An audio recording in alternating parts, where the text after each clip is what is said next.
Okay, so today we're going to go over complex numbers. So first, what a complex number is the number I. So I stands for the square root of -1. So for example, if I have the square root of -9, we used to not be able to take the square root of -9. But now I'm telling you that this is the same as square root of 1 times the square root of 9. Square root of 1 we just defined as I. So this would be a 3I.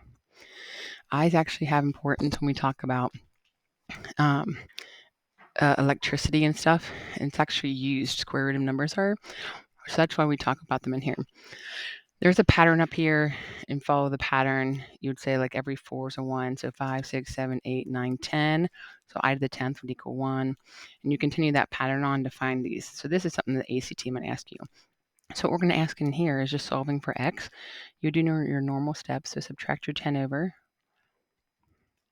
divide by 3. So I get x squared equals -12. And now when I square both sides, I'm squaring a negative. So that's when I'm going to be using the I. So I'm going to have x equals plus or minus the square root of 12. 12 breaks down into 4 times 3. So it's really plus or minus 2i, I forgot the I right here, square root of 3. All right, so number 2 I'm going to put up here. So to get rid of the 1/2 out in front, I'm going to flip and multiply it to the other side first. So I get -10. And now I'm going to square root both sides. And when I square root the -10, I got to put an I on the outside to make it positive and subtract over your 1. So we'd say -1 plus or minus I square root of 10. All right, so maybe you try number 3 on your own and pause it. Now unpause it and see if your answer matches mine. So subtract over your 18, I get 5x squared equals -15. So x squared equals -3. So x would equal plus or minus I radical 3. So down here, we're going to treat I just like x so we can learn how to manipulate it so that if it ever did come up into a problem, you're doing some electricity and current, you'd know how to deal with it. So it's just like x. So I'm going to add like terms. So add the 4 and the 3 because they're like each other. And a -I and a 2I, they're like each other. Next time we're going to subtract. So remember the negative goes to both of those. So we're saying 7 minus 5i minus 1 plus 5i because it's minus a negative there. Combine like terms, I get 6, -5i and 5i cancel out. So here I'm going to distribute the negative again.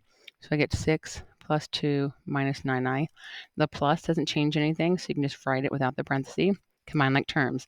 6 plus 2 minus 8 is 0. -9i plus 4i is 5i. It is possible to get numbers like this right here, 7 plus I. So if you want to try some of these on your own and then unpause the video and see if you got it right. So this should be 2 plus 5i. Distribute in your negative here. Combine like terms. Distribute your negative.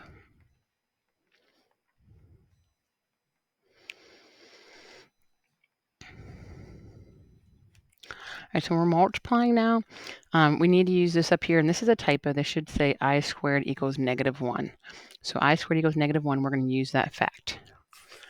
So when I multiply down here, you multiply each term by the 5i. So I get -10i plus 5i squared. But I squared equals -1. So really you're saying, what is 5 times -1? And 5 times -1 is -5. Typically, we put the 5 first, so we'd say -5 minus 10i, but either one of those answers are correct if you leave the I first. So number 2, I'm going to write that one up here too, so we have more room to FOIL. So this time, the difference between this and the other questions, you guys, is there's no sign. So like you see here, there's a minus sign. This has no sign between them. So this is the only time you FOIL is when there's no sign between them. So we're going to go ahead and multiply the first, multiply your outer, multiply your inner, and then multiply your last terms. So combine those and it gives us 18i. And then -7. And this right here becomes -8 times -1. So I get plus 8. So I get 1 plus 18i. Right? So when you try one like number 6, since this is a plus and a minus, they're called conjugates of each other. And what's going to happen, it's going to cancel for us. So when you FOIL this, you get 36 minus 18i plus 18i minus 9i squared. Those cancel. And remember, -9i squared is -9 times a -1. So you get 36 plus 9. So the answer to that one is 45. So if they're ever conjugates, you should always just get that there. So if you want to go ahead and pause the video and try 4, 5, and 6.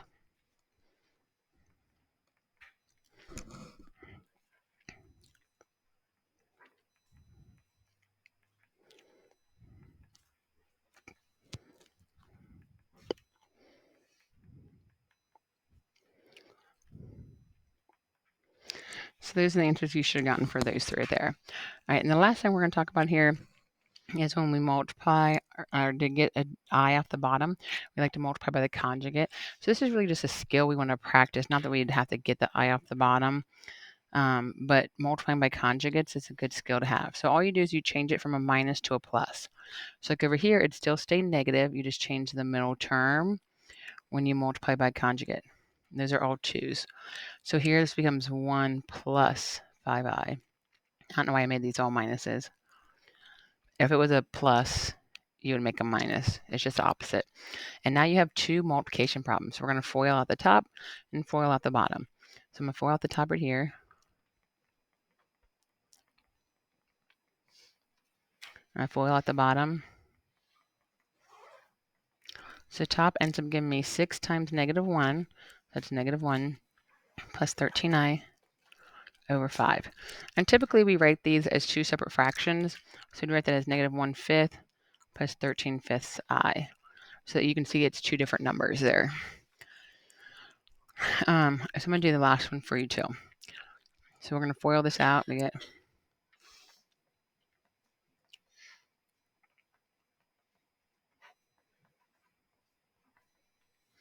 So it becomes plus 10. It becomes 26. So this would be 14 over 26 plus 18 over 26i. Now these reduce down here, so I'm going to go ahead and reduce it to 7 over 13 plus 9 over 13i. And that's how we would show it, saying that there are i's in the problem.